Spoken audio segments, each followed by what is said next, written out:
Hi everybody, Dan Illman here with the DRF race of the day for Friday, May the 22nd. We kick off the late pick 5 at Santa Anita with race number 5. A nice optional claimer on the turf going 1 mile, $62,500. The optional claiming price, non-winners of 2 other than, is the condition. Before I get to the analysis, let me remind you to please try out those new DRF mobile pass performances. Experience true interactive mobile access anywhere, anytime, on your phone with these DRF Classic Pass performances. Downloads are quick and easy. You also get the exclusive lifetime buyer speed figure graph. Learn more, drf.com/MPPS. Here's the field for race number 5, the Friday race of the day. And of course, you can download free formulator pass performances for this race on the race of the day event page at drf.com. Handicap them and handicap along with me.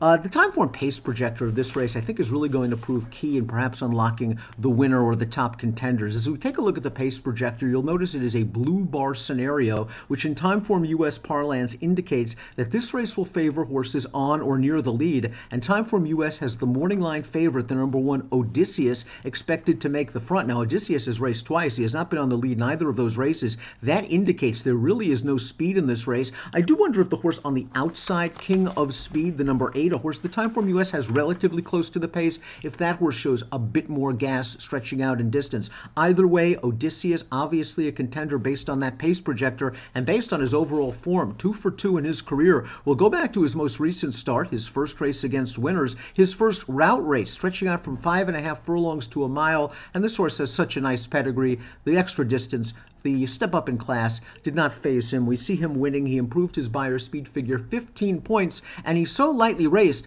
that it's not out of the realm of possibility that there's still improvement to come. And if he continues to improve, he's likely going to be a stakes horse for trainer Dick Mandella. Again, he's likely to be close to the pace, but he is stepping up to the 2X level for the first time, and he's going to be a relatively short price. Strong contender that I would use in the pick 5. I'm going to search elsewhere, as you see from my selections, for the top pick, just looking for a little bit more value. The 2 is Maestro d'Arte, and this horse has not raced in almost a year. He has not raced since May the 25th, 2019, and he just didn't fire that day against non-winners of 2 other than optional claimers. Now, he was in against a stronger field. Oscar Dominguez, the winner of that race, just used that start as a springboard into becoming a true graded stakes level horse, finishing second in the grade 3 San Juan Capistrano with an 89 buyer, and then second in the grade 2 Del Mar handicap with an 88 buyer in his 2 subsequent starts. So Maestro d'Arte was probably in too tough in that race. That being said, he has been stuck in this non-winners of 2 other than condition now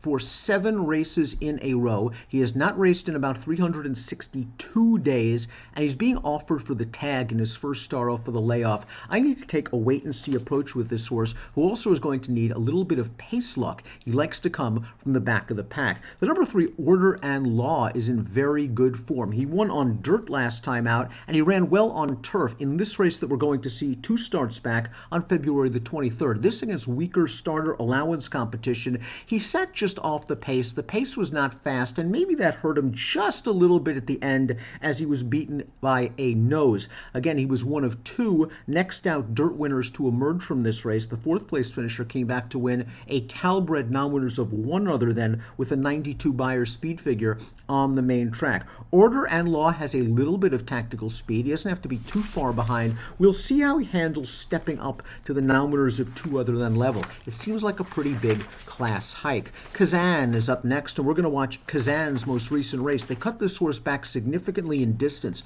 all the way to 5.5 furlongs. He got a big pace in front of him, and he came with a good, strong late run to win by a length, winning with an 84 buyer speed figure. Now, this is another horse that has tried the non-winners of 2 other than on several occasions. While he's graded stakes placed in the past, he just hasn't been able to break through against these kind of horses, and the pace scenario might be 180 degrees different than the one he faced last time out, which was favorable to him. He has stretched out in the past, and he hasn't shown that much speed, so I would expect him to once again attempt those rallying tactics. If you believe the Timeform US pace projector, that could work against him. Another horse that needs pace is Proud Pedro. We'll take a look at Proud Pedro's most recent race on February the 23rd, and non-winners of 1 other than, and he looked good in here, rallying to win it from off of the pace. Buyer speed figure of 88. This is a horse that has always shown a little bit of potential. He's staked takes place. Another horse that's lightly raced and we perhaps have not seen his best. If the pace is surprisingly fast,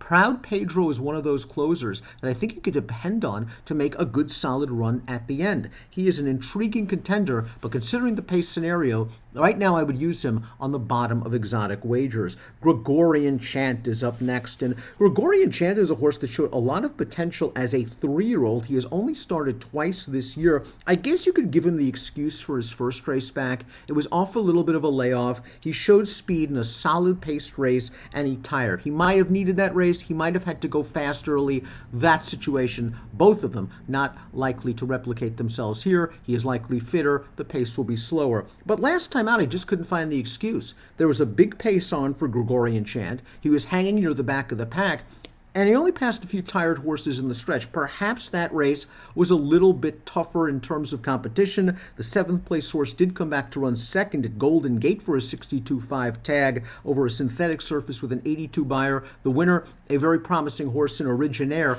But Gregorian Chant, I think, is another horse that needs to prove himself if he's still the same horse as he was as a 3-year-old.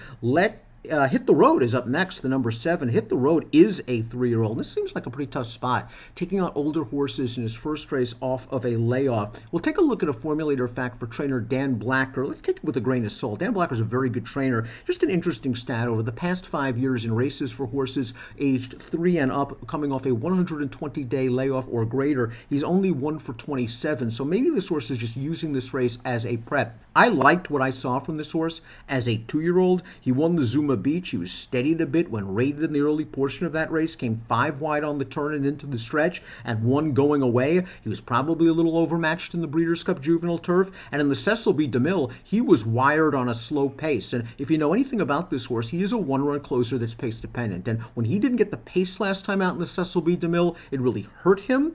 And he still came with a good run to finish 4th in a race where the 7th finisher came back to win the Eddie Logan with an 84 buyer. I think this horse has a lot of potential. I think he might need the race, and I also believe he's going to need a little bit more pace. We take a look at my top selections for this race. I went to the horse on the outside, the 8 King of Speed. King of Speed has been on the lead in a route race before, the Cinema Stakes in June of 2019. He made the lead. He finished a good 3rd at 11-1, and I think stretching out off the 5.5 furlongs of his seasonal debut, he's going to be a lot sharper, and Mike Smith is going to have him close, if not outright on the lead. He's only raced once this year off of a lengthy layoff. They ran him back in the Grade 3 San Simeon against 2 crack sprinters, Sistron and Bound for Nowhere. He tracked those horses outside. He finished evenly in between horses, here into career best buyer speed figure. It was a good performance for a horse that might be reaching peak maturity at the age of 4. I think he'll be close to the pace. I think he'll be in with a big chance turning into the stretch. And I think he might offer a slightly better price than my second choice, the number 1 Odysseus. I went 8, 1, 5, and 2. Race number 5 at Santa Anita, your Friday race of the day. The first leg of the late pick 5 at the Great Race Place has an approximate post time of 2:30 Pacific. Good luck.